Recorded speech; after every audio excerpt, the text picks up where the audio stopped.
Hi, I wanted to show you how you can find data on hospitalizations due to self-harm injury in Minnesota and in your county. MIDAS, or the Minnesota Injury Data Access System, is an interactive data system that allows you to look at injury, violence, and substance use data by year, county, and certain demographics. Data sources include the Minnesota Hospital Administrative Claims data for non-fatal injuries and death certificate data for fatal injuries. First, I just wanted to show you the homepage for MIDAS. You can find this on the MDH website, which is health.state.mn.us/communities/injury/MIDAS. And you can also just Google MIDAS and Minnesota, and that should bring you here as well. So on this page, you can see all of the topics that we have available right now, and we are constantly working to improve and update the data. So right now I'm going to show the suicide and self-harm injury module, which we did just update to include 2020 data.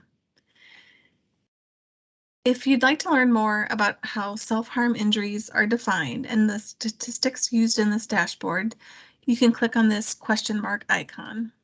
And that will bring you to a page that provides some of the definitions that we have on what's the difference between an age-adjusted rate and an age-specific rate, the case definition that we use to identify suicide and self-harm injuries in the hospital data, and then also a few limitations that you should be aware of while you're using the data.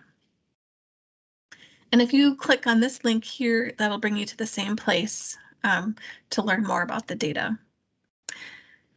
So intentional self-harm injuries can range from mild to severe, and this MIDAS module will not show you the total number of suicide attempts in the state or in your county. It is only able to identify those that required hospital treatment. Likewise, it's not going to show a complete picture of deaths by suicide, as not all individuals are treated in the hospital. So first is this map, which shows the age-adjusted rates for suicidal and self-harm injuries by county. And you're able over here to sort by hospital visit type. So whether right now we're looking at both emergency department visits and hospitalizations, or if you wanted to look at only emergency department visits, you can do that, or inpatient hospitalizations. And you're also able to sort by year. So if you wanted to look at it just at the current year, 2020, you're able to do that. If you want to compare across years, you can see how things have changed over time. So this next table provides the same information, but in a table format, if that's easier for you. So at the top is the Minnesota state rate, and then the counties are in alphabetical order. And you are able to, so for example, if you wanted to see which county had the highest rate of hospital visits for self-harm injury in 2020, you're able to do that by clicking up here at the top. You can sort by column to find out which county that is. And then moving down here in this blue section, there's just a note to let you know that when you make these filter selections, those changes are going to show up in all of the graphs and tables below it. And so just something to remember, that if you're wondering why the numbers might look weird, just make sure that you are on the county and the visit type that you're interested in. So this table shows the number of self-harm injuries by cause and by year going across the top. And again, right now we have it sorted to be ED and inpatient hospitalizations combined. And we're looking at all of the counties. If you wanted to select just one county, for example, we'll select Anoka as an example. You can do that, and you can see that that changes the title so you know what you're looking at. And so the causes are going down on the left side here, and you can see that drug poisoning is the most prevalent cause of self-harm injuries treated in the hospitals. And this next table is looking at the outcomes from those hospital visits. And again, in Anoka, and whether this is the number who lived and the number who died from their injuries in the hospital. And then we have a mirror bar chart, which is looking at the age distribution by sex. And again, this is sorted by visit type and county.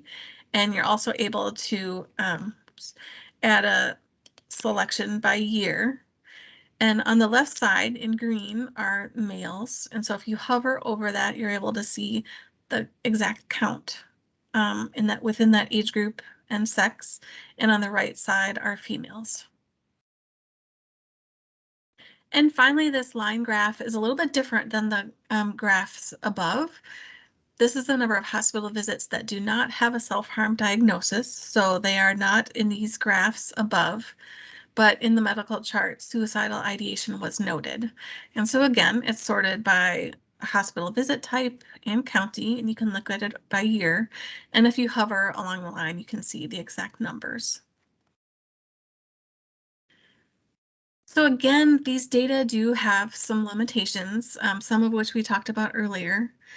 And a couple more that I wanted to point out is that while the large majority of hospitals do submit claims to the Minnesota Hospital Association, the rates for counties where residents are likely to visit hospitals that do not submit data may be artificially low. So this includes where there's VA hospitals or Indian Health Services hospitals. And in addition, some of the counties, especially along our western border, may have artificially low counts because residents may be going to neighboring states for treatment, and currently we're not receiving those data. And another limitation is that currently there's not reliable information on race and ethnicity within the administrative claims data. So unfortunately, that's not available in these data. And finally, I just wanted to show if you wanted to share these data or download them, you're able to do that along the bottom here. So if you click on this share icon, that's going to give you a link that you can copy to share with any partners or friends. And then if you hit the download button, you can select the file format that you want to download it as. And so you can select as an image, which I don't really recommend. It tends to smush all of the visualizations into one image and it gets quite scrunched. You can look at it by data into crosstabs. I believe crosstabs goes into Excel. You can download it as a PDF, which is usually a pretty good option.